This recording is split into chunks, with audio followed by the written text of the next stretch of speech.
Hey guys, this is Comic Uno, and today I am doing Comic Uno's Best Comics of the Week. This is a show where I review all the comics I've read this week in one show. We go least favorite to best pick of the week and everything in between. But before I get started, I do have an announcement. My Kickstarter for my comic, Like Father Like Daughter, is finally released, and this one's about a high school girl. Father left her, become a full-time superhero. Everyone in the world loves him, except for her, and then she inherits his abilities. We are up to issue 7. There are great opportunities to catch up with this book as well, digitally, physically. There's other great tiers we have, some awesome variant covers, and also just for $1 you get 8 free digital comics, and throughout the campaign there's going to be opportunities to get even more indie books. So really just a great opportunity to hopefully support the book and also find new indie books you would really enjoy. So in the description below and also the comments, I will have a link for the Like Father Like Daughter Kickstarter.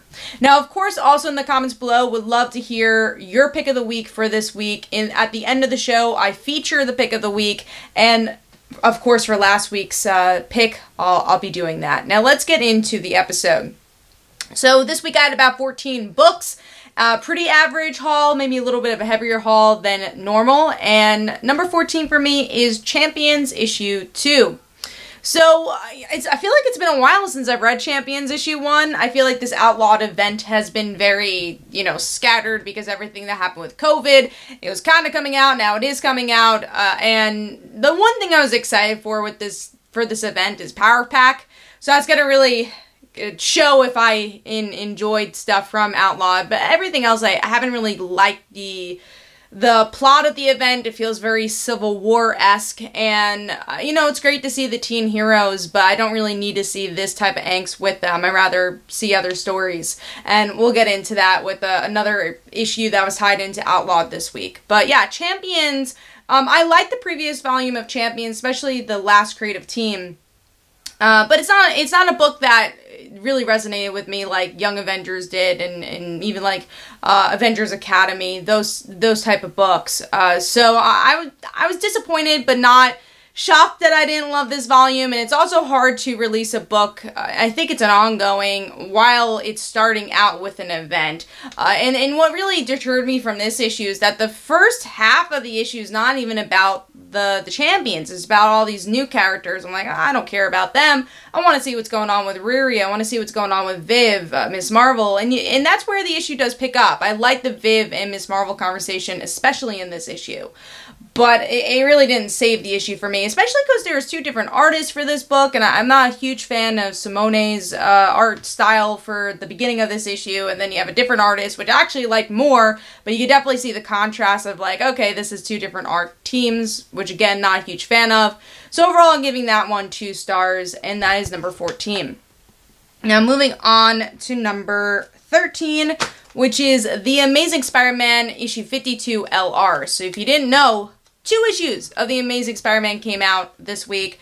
I got this one digitally because my store shorted on the LR issues, so hopefully I'll get that next week physically. But this was kind of lower. It was a bit cluttered, this issue. I feel like the LR issues in general, I kind of figured out what they're doing with them. It's the supporting characters that are in the LR issue, and then Spider-Man in the regular issues. But there's a lot of supporting characters that they try to explore. The strongest, I would say, continues to be Mary Jane and Norman, just because of the unexpected relationship there, or unexpected dynamic. So I like that. As much as I love the other Spider heroes, I don't think they quite fit for this arc. I don't know what they're doing with them. In the regular Amazing Spider-Man story, we have them being like these demons in Spider-Man's mind, and then they're fine in this issue. So I don't really get the continuity of where the heroes are at. Then you have Moreland show up, we have Sin Eater in this issue, you got Black Cat, you have Doctor Strange. There's just so much going on with this issue that it just felt too cluttered, and a lot of things weren't happening because they're trying to focus on too many characters. So overall, I'm giving that one 2.5 stars. Also, the artwork felt a bit rushed, and I'll talk about that with The Amazing Spider-Man as well. So that is my number 13. I gave that 2.5 stars. And we're moving on to number 12, which is Wonder Woman issue 766. I like the first arc of Wonder Woman with this new creative team. Haven't liked the second arc. The next arc will kind of tell me if I'm going to continue to read Wonder Woman. which is a shame because especially with a lot of the canceled DC titles, I don't feel like I'm reading that many DC titles at this point. I think I'm like just reading Batman, which is a shame. But getting into Wonder Woman, it feels like a filler issue. It was, even though it was an interesting filler issue, we get to see Wonder Woman is blind and she uses her lasso of truth to see. I like that, but I'm not as invested in this Maxwell Lord Wonder Woman relationship. It's not going anywhere. It just like, it keeps speaking on the same thing of, oh, well, I saw that vision. Why does Maxwell not trust me? Why should I not trust Maxwell? And it doesn't really go anywhere.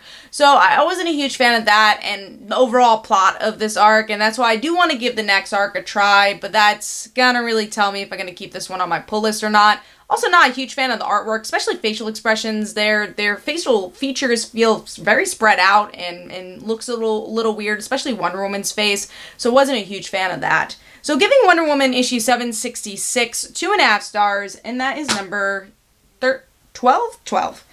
Alright, moving on to number 11, an X of Swords issue, and that is Wolverine issue 7. This was the weaker of the X of Swords issues, but I actually think that this week was one of the stronger installments of X of Swords, because we finally get to see them fighting with swords and getting to the main event. I keep saying like the main Hunger Games event because this does really remind me of the Hunger Games.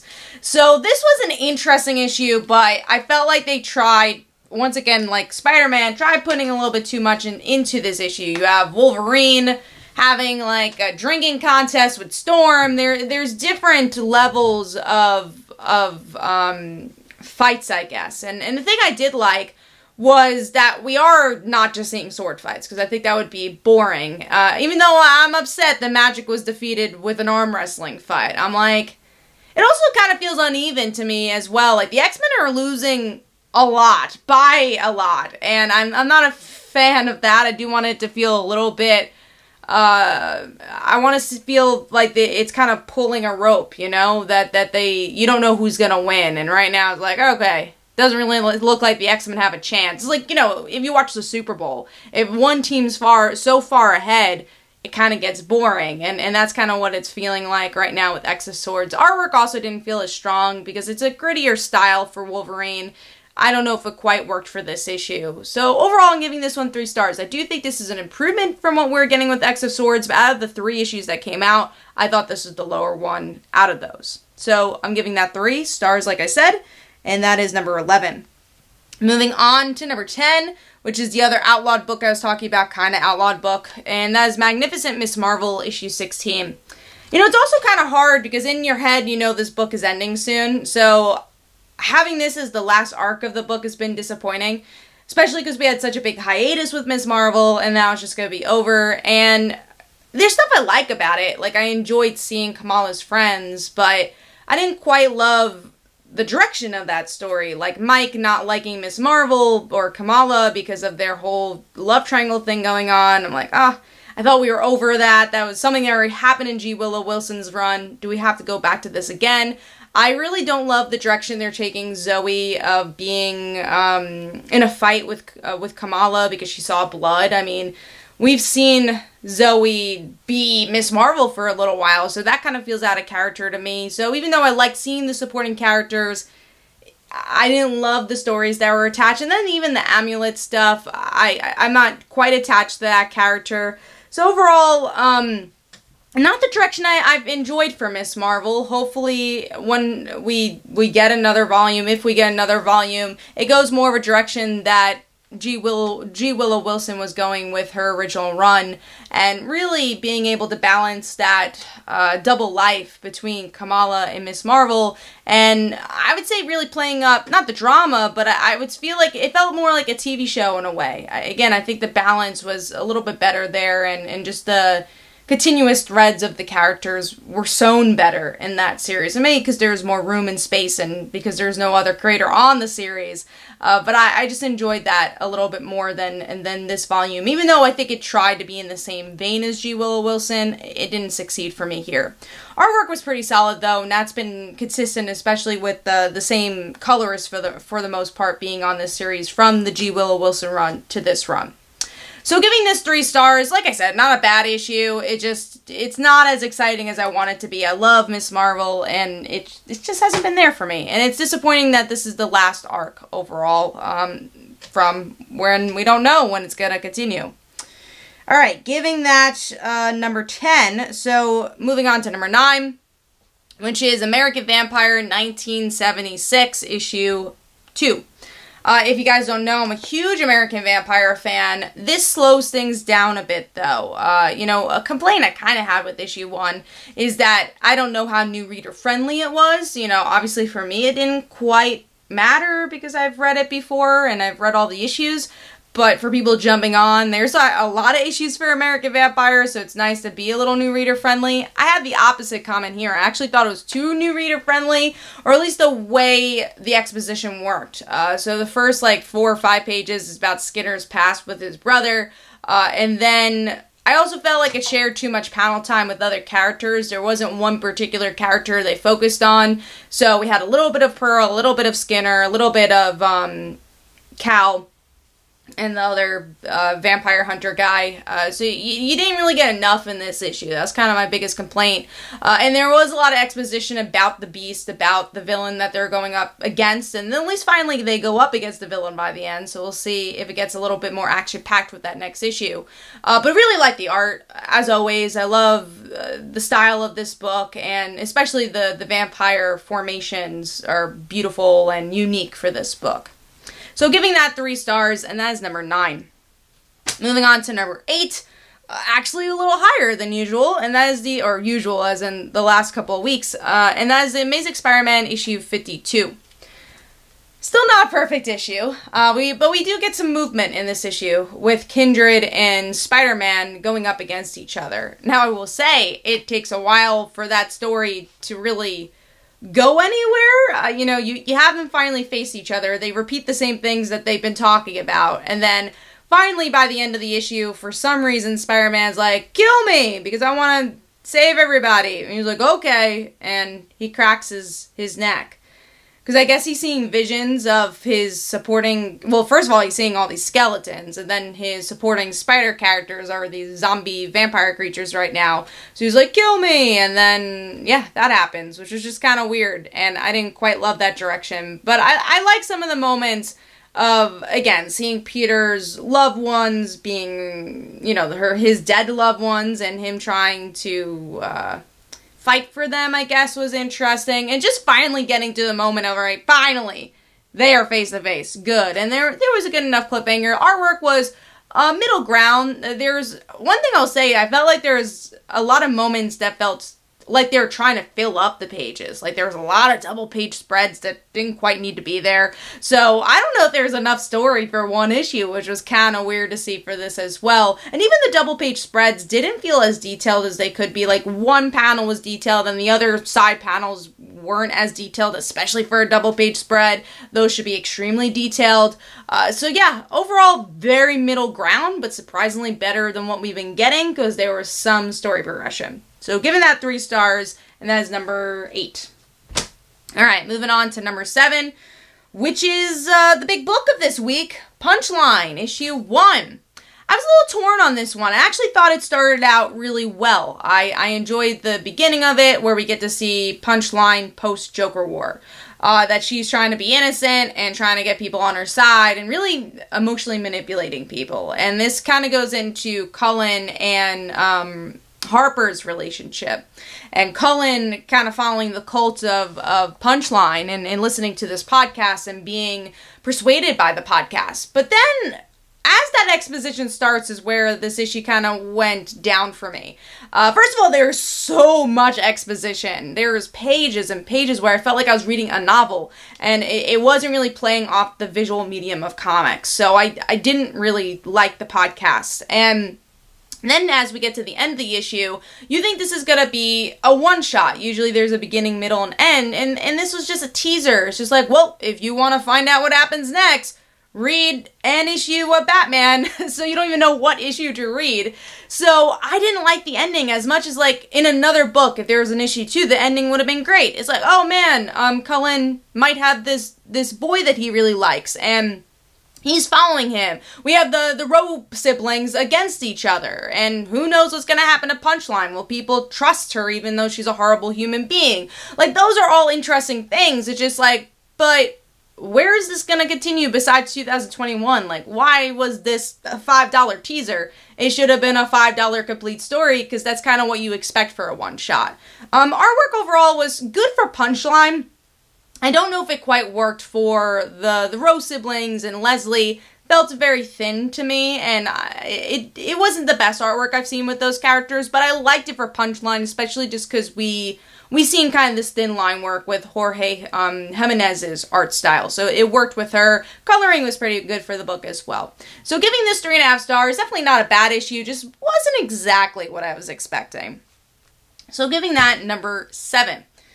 Moving on to number 6, which is the other X of Swords book, or the second X of Swords book, and that is Marauders issue, whatever we're up to, 15. Marauders came out last week, and we got another issues of Marauders, but I am not complaining, because I love Marauders, although I miss Kitty Pryde. So I'm kind of excited for X of Swords to be done, so we get some Kitty Pryde and some Sebastian Shaw. But with this issue, it's the middle ground one, as you could see, because we get to see some movement with characters. There's definitely some good character moments overall. Like, there's an opener with Wolverine being stabbed by his own claws. I'm like, oh man, that's cool. And you just get to see these characters interacting with each other and hopefully caring about the battle to come. And then the battle comes in the next Excalibur issue, which you could kind of tell is the issue I enjoy the most, because we haven't talked about Excalibur yet. But yeah, it was a slower issue because this is 2 issues of dining. So I don't know if we needed 2 issues of dining, but at least there were some good character moments in between that made it, you know, entertaining overall. So I'm going to give Marauders issue 15 3.5 stars. Artwork was also pretty solid as well. Some felt a little rushed, as I think what we usually get with this artist, sadly, at least in you know, my subjective point of view. But yeah, giving that 3.5 stars, and that is number 6. Moving on to number 5, which is Power Rangers, issue 1. I really enjoyed this issue, and I will once again say this is not quite new reader friendly, so I know with the issue 1s, you're like, oh, maybe it'll be a jumping on point. I don't really think it's a jumping on point, but if you've been reading Power Rangers, there's some really good story and definitely some exciting big moments that you would expect in a premiere issue. So with this one, I will say it actually started out a little slow. So we get to see the Omega Rangers, they're training, and they're like, okay, because of a mission we have, we're going to go back home and see our friends. And there's some really good interaction, like very great small moments, like just Trini and Kimberly hanging out and being able to be friends. But the moment I really liked was between Rocky and Jason, where they talk about what it means to be a Red Ranger, and then is it weird that Rocky's not a leader and Tommy is, even though he's the Red Ranger. So I really liked those small moments. And then right after that, it really picks up, where we find out the Omega Rangers are there to kidnap Lord Draken and betray their friends for the greater good. So in hindsight, it's like, well, why are they doing this? And then, and hopefully this will be explained more, we find out it's because of this larger mission that they have. And we get to see Lord Draken become part of the Omega Rangers. And of course, this is, I'm sure, not going to go well for them. But I thought that was a really good start for an issue 1. Also, I want to talk about the artwork for a second, because I really like the character designs. I like instead of the wristwatch, you have like these rings that they have for the Omega Rangers. So I just wanted to shout that out, because I thought that was a really cool design. But yeah, overall, like I said, I think the issue really picks up towards the end, and exciting direction for Power Rangers, both in this series and this whole Green Power Ranger mystery of who that person is in Mighty Morphin. So both good premieres, but I actually enjoyed probably Power Rangers even more, which is surprising because I'm not like as big of a sci-fi fan, so you think I would like the grounded high school stuff more, but I really like the direction of this one. So giving that 4 stars, and that is number 5. Moving on to number 4, which is the X of Swords book, Excalibur issue 14, which I am shocked because I haven't really liked Excalibur. I've talked about how I don't really like medieval storylines.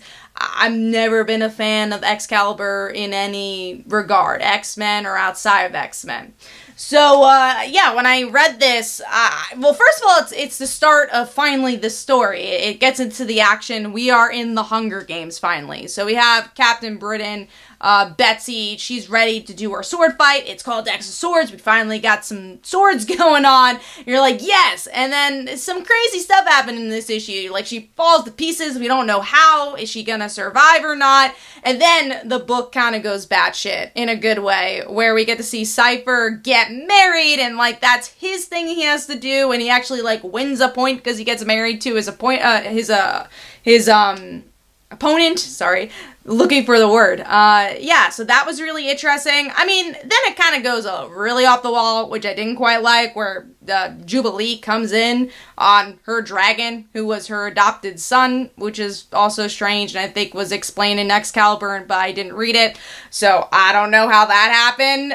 But also, I want to say that the artwork was really good. I think out of all three titles, this was the cleanest artwork, especially for a more action-heavy issue. And there's some funny beats as well, especially between Cypher just having this, like, flower wreath as he starts getting married to this woman that he doesn't know. So there's a lot of fun stuff here. I thought it was a really well-balanced issue, and pleasantly surprised with this one. So I'm giving that 4 stars. That is number 4, and let's get into number 3, which is Iron Man issue, what are we up to? Issue 3. Iron Man issue 3, also one that kind of started out slow. It was just kind of this monologue of, you know, Iron Man doing what he does best and says, well, woe is me, you know, why does the world have to see me this way? And then it really picks up when you find out that he's talking to, like, a Burger King employee about this. He's like, alright, I just want my burgers. And then, I would say this book really shines when Patsy and Tony are interacting. And I really love that airplane scene. First of all, just for, like, the realism of it, and them flying coach, and then talking about reclining chairs. Like, I enjoyed that aspect, but then getting to the heart of the story, getting into the emotional side of Iron Man talking about death, and you know, well, I escaped death, and, you know, look at me, and then Patsy said, well, I decided to die, and look at me, and I'm still dealing with that decision, and the darkness that comes along with it, and I really like that. And then we get towards the villain stuff, which wasn't as strong, but we get to a good cliffhanger, which might have happened too soon, but it was a good cliffhanger, especially after that conversation. Patsy may have died, which I'm sure she didn't, but how do you get her back? And again, what does this mean for the darkness within her that she was talking about? She went to hell. What does this all mean? So I'm curious to see Patsy's journey here, and how that affects Tony to be hopefully less selfish as a person. Another reason this is so high, the artwork is so freaking good for this book. From the action to just, again, reclining a chair. I think all the beats are done really well, and the facial expressions are really good. I'm always blown away by Cafu's work, and so glad that they were working on this title. So Iron Man issue 3 for me gets a solid 4. And so happy Patsy is a supporting character, because I think she's so good in this book. And, you know, Tony's good too. Yeah, that's number 3. So going into number 2, a book that I can't stop talking about and raving about, and that is Red Mother issue 10. And man, do things pick up here. So last issue we had this goon go up to Daisy, and she's being attacked, and now her eyes starting to act up more, because they give some notes and I guess some teases of how Daisy's connected to Red Mother, and that she needs to die if she wants to save everybody. So curious to see where that's going to go. And then after that, you know, she tries to ignore it, just like everything else. Like, alright, I'm going to go to work. For some reason, her therapist shows up in London, and the job's like, hey, go hang out with your therapist. You're not doing really well. So she's talking to her therapist about Ian, about losing him, and then her eye turns fully red. And you think the therapist actually cares for her. It's like, oh, man, oh no, your eye, this is not good. So yeah, of course, this is Red Mother. You can't trust anybody, and it looks like her boss, her friend in London, and her therapist are all connected to Red Mother, and we actually see them interact with Red Mother. There's a heart involved. There's a lot that happens in this issue, and the artwork is superb for this book as well. Just so well paced, and I love the slowness of this book and the I would say how it creeps up on you. I can't even say it's slow, because obviously it's not a slow book, but it's just the emotions and the story it's just like right behind you. You know, there's a lot of anticipation, and it's perfect horror. It's a perfect horror tone, honestly. So, yeah, really enjoyed this issue, giving this 4.5 stars, and that is number 2. Moving on to number 1. This has been my pick of the week, I think, every single time except for issue 1, because it must have been a really, really good week that week. But that is 7 Secrets, issue 4. Man, this book keeps blowing me away. It keeps challenging the readers, and you just don't know what's going to happen in the next issue. With this issue, we get to see an action-packed one where the villains go up against our group here, the Secret Holders, and we get some good action between there, and then finally Casper and the villain go face-to-face with each other, and there's an opportunity to kill the villain, but we find out the head of the Secret Keeper group, we'll call it, I don't know what their actual names are, is the mother of that guy, and you actually have this really interesting villain monologue about how he believes the Secret Keepers are a cult and that they're bad and people should have choices, and you're like, oh, he brings up some good points, you know? Like, he's not painted as this pure villain. He actually is kind of, still a villain because he's trying to hurt these people. But, you know, you kind of understand his motives, which was really interesting. And then by the end, you have this big attack on the group. You think that the group has won, and they have not won. It was all part of the plan of the villain, and it's just another stage that they're going to go up against. So, really good stuff. I just thought it was a very well-balanced issue. And it's not even really about Casper, this issue. It really was about the villain and really focusing on the action and the world building of this story, which I really enjoyed. So giving this 4.5 stars, and that's my pick of the week. Please let me know in the comments below what were what was your favorite comics, but especially your pick of the week, so you have a possibility of being featured on the video. And we have an overall vote of which was the viewer's pick of the week. So for last week's viewer pick of the week was Captain Marvel, which has been a really great book. I'm glad people have been enjoying it. And here are some comments from the comments for Captain Marvel. So, guys, I hope you all enjoyed. Again, I also hope you guys could go check out my Kickstarter, Like Father, Like Daughter. All the information for the Kickstarter is in the description below and in the comments. And definitely go check out my Twitter and Facebook. Go check out my comics, Like Father, Like Daughter, and They Call Her Dancer. And every Tuesday at 10 p.m. Eastern Time is Comic Book Weekly, where we discuss our favorite comics and comic book news. Thanks, guys. Bye.